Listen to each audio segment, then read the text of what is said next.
नमस्कार दोस्तों, आप सभी लोगों का एक बार फिर से स्वागत है आपके अपने यूट्यूब चैनल वाईटी ज्ञान पे। मैं अभिषेक शुक्ला आज आपके सामने एक फिर से नई कहानी लेकर उपस्थित हुआ हूँ। पिछली कहानी भी हमारी जासूस पर आधारित थी, जो कि भारत के विख्यात जासूस रविंद्र कौशिक जी के जीवन पर आधारित थी। आज मैं फिर एक जासूस के बारे में ही बात करने जा रहा हूँ, जिसको दुनिया भर में बहुत नाम मिला, बहुत फेम मिली और उसने अपने जासूसी के दम पर अपने देश के लिए बहुत बड़ा कार्य किया। उसके देश ने उसकी जासूसी की वजह से ही गोलन हाइट्स पर कब्जा कर लिया। लाखों सैनिकों की जान बचाई उस जासूस ने अपने देश के। इस जासूस का जो कार्य था, कार्यप्रणाली थी, वो ऐसी थी कि जो बिक रहा है उसको खरीद लो और जो नहीं बिक रहा है उसको हनी ट्रैप में फंसा दो। मैं आज एक ऐसे जासूस की बात करने जा रहा हूँ जो कि अपने दुश्मन देश का राष्ट्रपति बनने वाला था, लेकिन किसी कारणवश नहीं बन पाया। यहाँ तक कि उस दुश्मन देश का वो रक्षा मंत्री बनने वाला था, नहीं बन पाया किसी कारणवश, लेकिन ओहदा उसका इतना बड़ा था। उसने बहुत सारे मिशन पूरे किए इस दौरान और अपने दुश्मन देश को इतना बेवकूफ़ बनाया जिसकी कोई सीमा नहीं। जासूसी के बारे में पहले भी बात हो चुकी है कि जासूसी का जो पेशा है वो इतना ख़तरनाक पेशा है कि इस पेशे में कोई गारंटी नहीं रहती कि जासूस अपने घर को लौट के आएगा कि नहीं भी आ पाएगा। दूसरी बात कि अगर जासूस पकड़ा जाता है तो उसका स्वयं का देश उसे पहचानने से मना कर देता है, यहाँ तक कि कोई मदद नहीं करता और मना कर देता है, चाहे मजबूरी हो देशों की या जो भी हो, लेकिन मना कर देता है कि ये हमारा जासूस, ये हमारा नागरिक है ही नहीं। चलिए, आज जो है हम जिस जासूस की बात करने जा रहे हैं उसका नाम एली कोहेन है। एली कोहेन जासूसी की दुनिया में बहुत बड़ा नाम है अपने आप में। और ये एली कोहेन की जो कहानी शुरू होती है वो गोलन हाइट्स की लड़ाई से शुरू होती है, जो कि गोलन हाइट्स सीरिया में स्थित है, दक्षिणी पश्चिमी सीरिया में। पहाड़ी इलाका है ये और राजनीतिक रूप से बहुत महत्वपूर्ण है ये, क्योंकि यहाँ से जॉर्डन नदी निकलती है और जॉर्डन नदी से इजराइल देश को लगभग 30 से 40% पानी उस नदी से प्राप्त होता था। पहले इस गोलन हाइट्स पर सीरिया की सेना रहती थी, लेकिन बाद में इन्हीं एली कोहेन की वजह से इस पर गोलन हाइट्स पर इजराइल का कब्जा हो गया। और इजराइल का कब्जा होने के बाद में सीरिया ने कई बार प्रयास किया कि गोलन हाइट्स को जीता जाए, लेकिन वो संभव नहीं हो पाए। तो कहानी यहीं से शुरू होती है। इजराइल जो है वो 1967 में सीरिया के साथ 6 दिनों का युद्ध करता है, जिसको 6 डे वार कहते हैं। और इसी 6 डे वार में इजराइल ने गोलन हाइट्स पर कब्जा कर लिया था और यहाँ पर रहने वाले जो सीरियाई अरबी लोग थे वो छोड़ के चले गए इस जगह को। और सीरिया ने, जैसे कभी बात की, सीरिया ने इस पर दोबारा कब्जा करने की कोशिश की 1973 में, लेकिन वो सफल नहीं हो पाया। हालांकि ऐसा नहीं है कि इजराइल को इससे नुकसान नहीं हुआ, इजराइल को बहुत जो है वो नुकसान झेलना पड़ा। और इसी 1973 के वार में जो 6 दिनों तक युद्ध चला था, 6 डे वार, इसमें इजराइल ने जॉर्डन, सीरिया, मिस्र, इन सभी देशों की संयुक्त सेना को परास्त किया था। और ये सब संभव हो पाया उसी जासूस एली कोहेन की वजह से। पहले एली कोहेन के जीवन के बारे में पढ़ते हैं, फिर उनके मिशन के बारे में देख लेंगे कि क्या है, और तत्पश्चात एली कोहेन कैसे पकड़ा गया, उसके साथ में क्या हुआ, इजराइल ने क्या किया, ये सारी जानकारी जो है इस कहानी के माध्यम से समझने की कोशिश करेंगे। जैसे कि एली कोहेन का जन्म मिस्र में हुआ था, अलेक्जेंड्रिया में, 26 दिसंबर 1924 को। इनके जो पिताजी थे वो यहूदी थे और माता जो थी वो सीरियाई थी। तो ऑब्वियस सी बात है कि इनका जो झुकाव था वो यहूदियों के प्रति ही ज़्यादा था। और चूँकि ये मिस्र में पैदा हुए थे तो इनका जो हाव भाव या बोल चाल वाली जो भाषा थी वो बिल्कुल अरबों जैसी थी। और उस समय जब ये पैदा हुए, जब थोड़ा सा युवा हुए, तो 1947 आते आते मिस्र में राष्ट्रवाद की भावना जो है वो जोर पकड़ी, और जोर पकड़ने पर जब यहूदियों के खिलाफ जो है काफ़ी अत्याचार होने लगे, तब इतने अत्याचार इतने बढ़ गए कि जब एली कोहेन यूनिवर्सिटी में अपनी पढ़ाई पूरी कर रहे थे, कोहेन यूनिवर्सिटी में, तब इतना ज़्यादा आतंक बढ़ गया कि इनको अपनी पढ़ाई छोड़नी नहीं पड़ी, मतलब ये घर पे ही बैठ के भी पढ़ाई करने लगे, यूनिवर्सिटी जाना बंद कर दिया। और इसके बाद में 1949 का दौर आते आते इनका पूरा परिवार, इनके परिवार में इनके माता पिता और 6 भाई बहन थे, तो वो सारे 6 के 6 भाई बहन मिस्र को छोड़कर इजराइल चले जाते हैं 1949 में, और कोहेन यहीं अभी मिस्र में ही रुक जाते हैं क्योंकि इनको अभी पढ़ाई पूरी करनी थी। यहाँ मिस्र में उस समय यहूदीवाद आंदोलन, जिसको जायोनीवाद मूवमेंट भी कहा जाता है, उस समय चल रहा था। कोहेन इस मूवमेंट के दौरान अपने साथियों को, जो कि यहूदी साथी थे, उनको बचा बचा कर इजराइल भेज रहे थे। बाद में लोगों को पता भी था मिस्र में कि कोहेन ऐसा कर रहे हैं, यहूदियों को इजराइल भेज रहे हैं, इनका हाथ है इसमें, लेकिन कोई सबूत नहीं था, तो इनको गिरफ्तार किया जाता, गिरफ्तार करने का हमें छोड़ दिया जाता सबूत के अभाव में। फिर ये इस मूवमेंट के ख़त्म होने के बाद मोसाद में ये अपना इंटरव्यू देते हैं, मोसाद ज्वाइन करना चाहते थे, लेकिन मोसाद ने इन्हें 2 बार रिजेक्ट कर दिया। रिजेक्ट इसलिए कर दिया था क्योंकि इनमें, एली कोहेन में एटीट्यूड बहुत ज़्यादा था, और इसकी वजह से इनको जो है वो रिजेक्ट कर दिया जाता था। और इधर मिस्र में ब्रदरहुड, मुस्लिम ब्रदरहुड आंदोलन चल रहा था, और वहाँ की जो सेना थी वो यहूदियों को परेशान करती थी। तो इस दौरान एक ऐसी घटना होती है, 1949 में इनका परिवार आ जाता है इजराइल, और 1951 में मिस्र में तख्ता पलट हो जाता है। तख्ता पलट में भी इनका नाम आता है कुछ, कि इनकी कुछ भूमिका है, तो कोहेन को गिरफ्तार कर लिया जाता है, लेकिन वही सेम चीज़ कि सबूत कोई था नहीं, तो सबूत के अभाव में इनको छोड़ दिया जाता है। फिर ये 1951 में तख्ता पलट होता है, और 1956 में ये मिस्र को छोड़ देते हैं और इजराइल आ जाते हैं। इजराइल आने के बाद में ये, चूँकि कहा जाता है कि ये जो चीज़ एक बार देख लेते थे उसको कभी भूलते नहीं थे, तो इनकी इसी खास बात की वजह से 1957 में इजराइल ने इनको अपनी डिफेंस फोर्स में भर्ती कर लिया।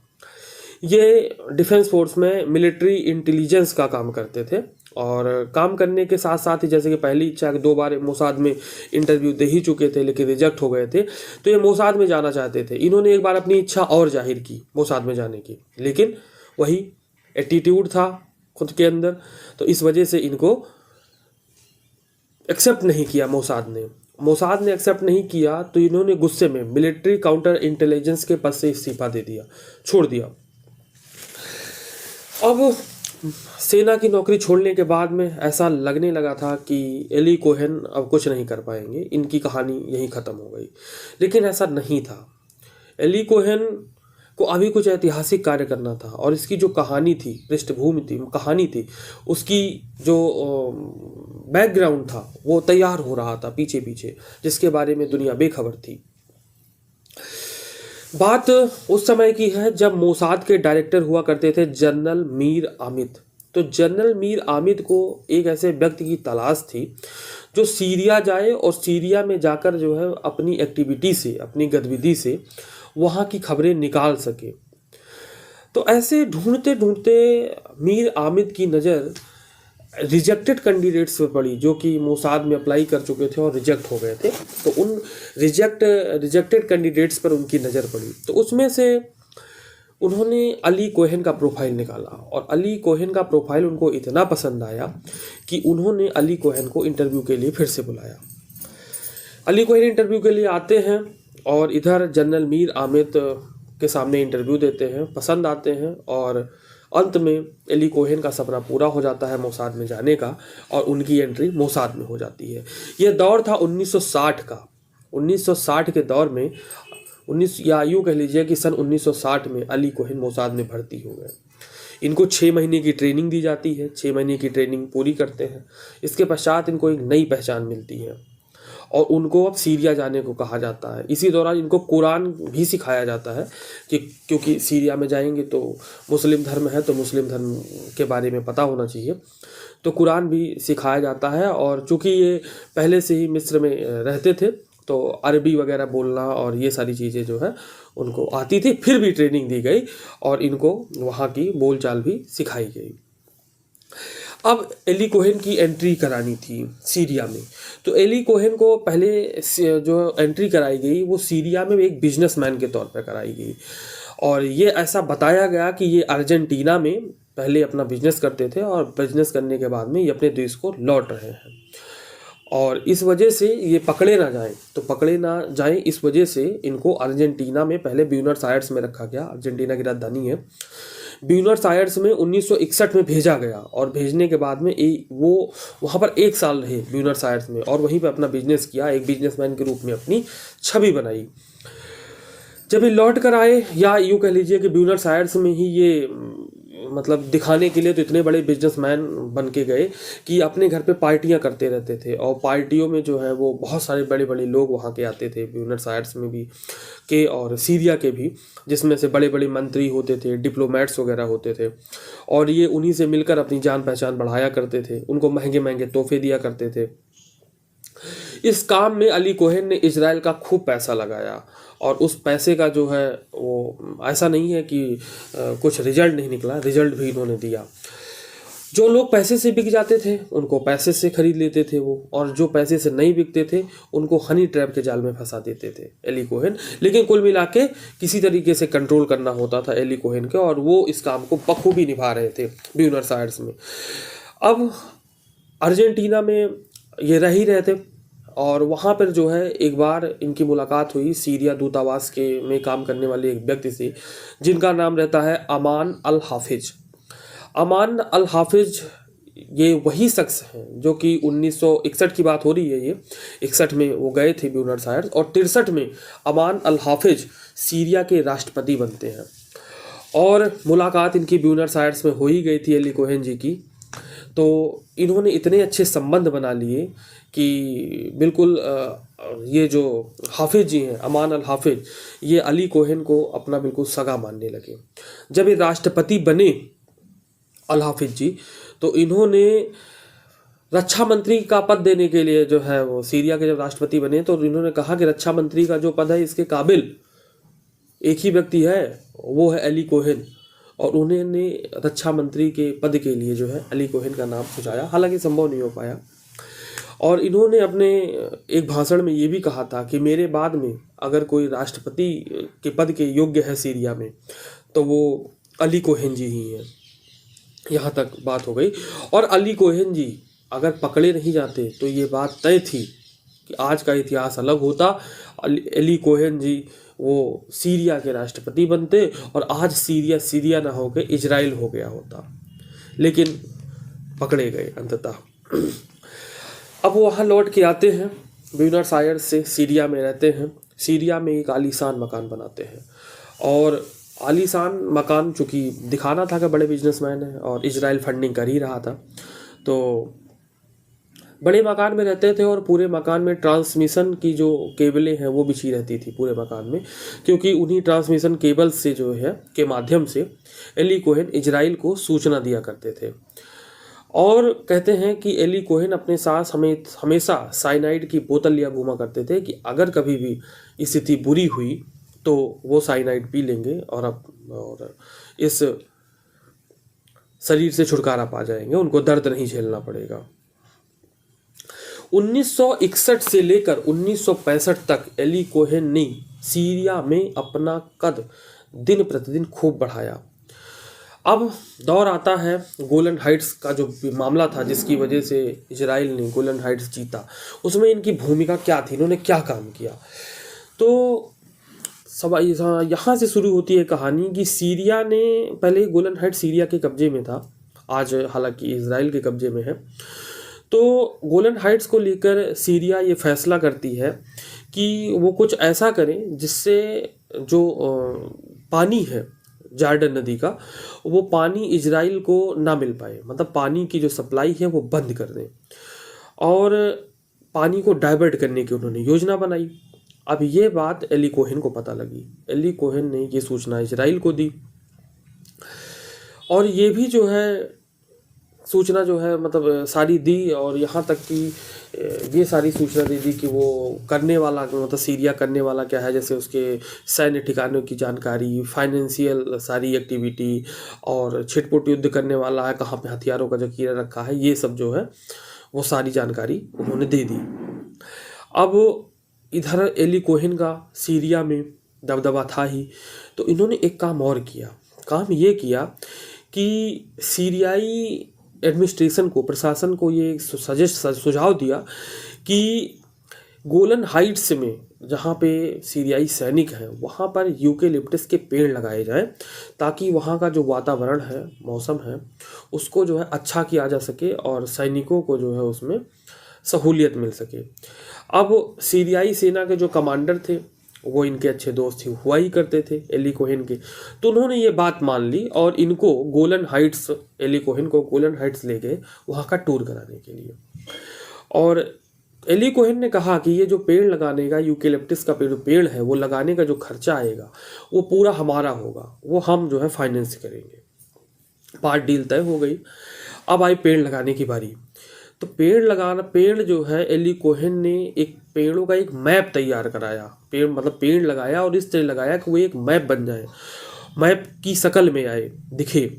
तो उन्होंने पेड़ ऐसा लगाया जहाँ जहाँ पर सीरिया के सैन्य ठिकाने थे, हथियार रखे हुए थे, उन जगहों पर पेड़ लगाया। और इसका फ़ायदा क्या हुआ, ये मैसेज भेजा इजराइल कि आप उन्हीं जगह, इजराइल भेजा कि हमने ऐसे ऐसे पेड़ लगाए हैं। और इसमें फ़ायदा ये हुआ इजराइल का कि इजराइल ने उन्हीं जगहों पर बमबारी की जहाँ पे पेड़ लगे हुए थे। मतलब कि वो पेड़ एक तरीके से साइन दे रहे थे कि इन्हीं पे बमबारी करनी है, यही सैन्य ठिकाने हैं।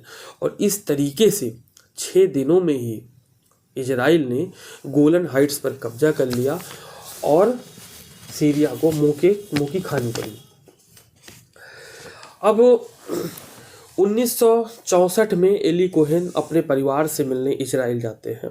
परिवार में जैसे कि बताया था कि इनकी पत्नी थी और 3 बच्चे थे। इनको लगभग खतरा तो था कि ये जो काम कर रहे हैं खतरा है, लेकिन एक तरीके से ये अपने आत्मविश्वास से लबरेज से भरे हुए थे। इनको लग रहा था कि सीरिया में हमारा इतना बड़ा कद हो चुका है, बड़े बड़े लोग हमारे जानने वाले हो गए हैं, कौन हमारा क्या बिगाड़ पाएगा। लेकिन यही इनके लिए गलत साबित हुआ। गलत ये साबित हुआ कि सीरिया लगातार इजराइल से युद्ध हार रहा था, तो उसको ये चिंता सताने के लगी कि कोई न कोई अंदर का ही आदमी है जो कि हमारी बातें लीक कर रहा है, इजराइल को दे रहा है। और इस वजह से वो इसकी पड़ताल में लग गए। और इधर जो सोवियत संघ था, आज का वर्तमान का रसिया मदद कर रहा था सीरिया की, और अमेरिका उस समय मदद कर रहा था इजराइल की। तो सोवियत संघ ने एक ऐसी मशीन दी जो कि ट्रांसमिशन लाइनों को इंटरसेप्ट कर सके, मतलब उनका पता लगा सके। और इसी मशीन की सहायता से ही ये पता लगाया गया कि कौन कौन जो है ट्रांसमिशन लाइनों के थ्रू कब कब और कितनी बात करता है। उसमें फिर एली कोहेन का भी नाम आता है। जब एली कोहेन का नाम आता है तो उनके द्वारा भेजे गए मैसेजेस को डिकोड किया जाता है, और डिकोड करने के बाद में जब पता लगता है कि एली कोहेन भी मैसेज भेज रहे हैं तो इनको गिरफ्तार कर लिया जाता है 1965 में। जब 1965 में गिरफ्तार कर लिया जाता है तो ये एक अपना इमोशनल लेटर भी, गिरफ्तार करके इनको वही शरणार्थी कैंप वगैरह में रखा जाता है, डिटेंशन सेंटर में रखा जाता है, काफ़ी ज़्यादा प्रताड़ित किया जाता है। लेकिन अंततोगत्वा ये छूटते नहीं हैं। जबकि इजराइल इसमें कहता भी है कि आप जो है हमारे इसको जासूस को छोड़ दीजिए, लेकिन अगर नहीं छोड़ते तो इसका अंजाम बुरा होगा। अमेरिका भी यही कहता है कि छोड़ दीजिए। बाकी बहुत सारे देश, फ्रांस वगैरह भी आते हैं, लेकिन सीरिया एली कोहेन को छोड़ता नहीं है। और सीरिया जो है ये चाहता है या ये मैसेज देना चाहता है कि अगर उसके देश में किसी ने इस तरीके की जासूसी की तो उसकी सज़ा केवल एक है, वो है मौत। तो इस तरीके से 1965 में 18 मई 1965 को एली कोहेन को फांसी दे दी जाती है चौराहे पर ही। और जब चौराहे पर फांसी दी जाती है तो नारे लगते हैं, गालियाँ दी जाती हैं खूब सारी, और पूरे शरीर को नग्न करके पेपर लपेटा जाता है। मतलब बहुत ही क्रूर तरीके से उनको फांसी दी जाती है, और ये दिखाने की कोशिश होती है कि सीरिया जो है अपने दुश्मनों के प्रति बहुत ही क्रूर है। तो इस तरीके से एक ऐसा जासूस जिसने अपने पूरे जीवन अपने देश के लिए तो बहुत कुछ किया, जिसकी वजह से आज गोलन हाइट्स इजराइल के पास में है, लेकिन अंत में उसको मौत ही मिली।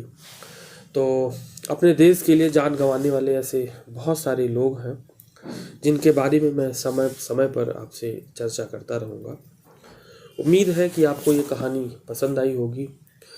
मैं एक नई कहानी के साथ फिर से आपसे रूबरू होऊंगा। तब तक के लिए नमस्कार, शुभ रात्रि।